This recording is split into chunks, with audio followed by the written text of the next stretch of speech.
हम लोगों के पार्टी का जो गठबंधन हुआ है किसी व्यक्ति के साथ नहीं हुआ, दल के साथ हुआ। तो कांग्रेस से तो हम लोगों का बहुत पहले से ही ऐलान है और सीट बंटवारा जो है वो तो जनवरी से ही बातचीत हम लोगों की चल रही है। वो तो उसी टाइम से सारी बातें तय हो चुकी हैं। बीजेपी और चिराग पासवान भी कर रहे हैं कि इस बार फिर वही हाल होगा, हम लोग 40 होंगे और वो लोग 0 पार होंगे। बीजेपी और चिराग पासवान अब उन लोग को शुभकामनाएं हैं, लेकिन हर बार इस तरह का रिजल्ट नहीं रहता है ना। नमस्कार, आप लाइव बिहार देख रहे हैं। मैं हूं राज मोहन तिवारी। देखिए, बिहार में 40 लोकसभा सीट पर चुनाव को लेकर राजनीतिक गतिविधियां काफी ज्यादा तेज हो गई हैं। प्रथम चरण की नामांकन प्रक्रिया समाप्त हो गई है। 4 सीटों पर चुनाव 19 अप्रैल को होना है। अब धुआंधार प्रचार प्रसार का दौर आ रहा है, लेकिन अभी जो लालू परिवार है वो दिल्ली में मौजूद था। वहां पर तेजस्वी यादव की बेटी कात्यायनी का जन्मदिन पूरे परिवार ने साथ में मनाया। खुशियां वहां पर देखने को मिली, लेकिन अब लालू परिवार पटना लौट आया है। देखिए, एयरपोर्ट की तस्वीरें हैं जहां पर पूरा लालू परिवार आपको नजर आएगा। राबड़ी देवी, रोहिणी आचार्य, लालू यादव, तेज प्रताप यादव, तेजस्वी यादव सभी आपको नजर आएंगे। दिल्ली से पटना पूरा परिवार लौट आया है। लोकसभा चुनाव को लेकर आज महागठबंधन ने प्रेस कॉन्फ्रेंस करके सीटों के बंटवारे का ऐलान किया था और शाम होते होते लालू परिवार के आने का मतलब है कि अब राजनीति और ज्यादा बिहार में तेज होगी। आपको बता दें कि सीटों के ऐलान के बाद से ही पूर्णिया को लेकर मामला काफी ज्यादा गरमाया हुआ है। यह सीट राजद के खाते में है। राजद ने बीमा भारती को वहां से सिंबल दे दिया है, लेकिन पप्पू यादव ने संकेत दे दिया है कि वो इस सीट पर फ्रेंडली फाइट करने को तैयार हैं, यानी नामांकन भी वो करेंगे। 4 अप्रैल का उन्होंने इशारा किया है और 26 अप्रैल को पूर्णिया में झंडा लहराने की बात कही है। वहीं आज जब तेजस्वी यादव लौटे हैं तो उनसे पूछा गया पूर्णिया को लेकर, पप्पू यादव को लेकर। सबसे पहले हम आपको सुनाते हैं उन्होंने क्या कुछ जवाब दिया है। सीट बंटवारा भी महागठबंधन में हो गया है, तो तैयारी है।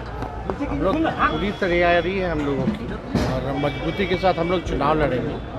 और कई बार हमने ये इस बात को भी दोहराया है कि बिहार में जो है चौंकाने वाले जो परिणाम जो वो सामने आएंगे। आप लोग देखिए, महागठबंधन में लेफ्ट पार्टी है, कांग्रेस पार्टी है, आरजेडी है। 3 लेफ्ट पार्टियां हैं, आरजेडी और कांग्रेस, यानी 5 दल का ये महागठबंधन है और 5 को जो है सीट बंटवारा हो गया। दूसरी तरफ एनडीए खेमे अगर आप देखेंगे तो कई लोगों को तो जगह मिली ही नहीं, कई लोग चले गए। तो उस हिसाब से अगर आप देखें तो हम लोगों का मजबूत गठबंधन है, जनता का गठबंधन है और हम लोग मजबूती के साथ चुनाव लड़ेंगे। बीजेपी और चिराग पासवान भी कर रहे हैं कि इस बार फिर वही हाल होगा, हम लोग 40 होंगे और वो लोग 0 पार होंगे। बीजेपी और चिराग पासवान अब उन लोग को शुभकामनाएं हैं, लेकिन हर बार इस तरह का रिजल्ट नहीं रहता है ना। और कोई भी अमृत पी के तो आया नहीं है स्वर्ग से।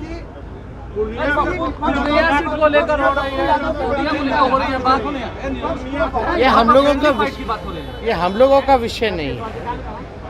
हम लोगों के पार्टी का जो गठबंधन हुआ है किसी व्यक्ति के साथ नहीं हुआ, दल के साथ हुआ। तो कांग्रेस से तो हम लोगों का बहुत पहले से ही ऐलान है और सीट बंटवारा जो है वो तो जनवरी से ही बातचीत हम लोगों की चल रही है।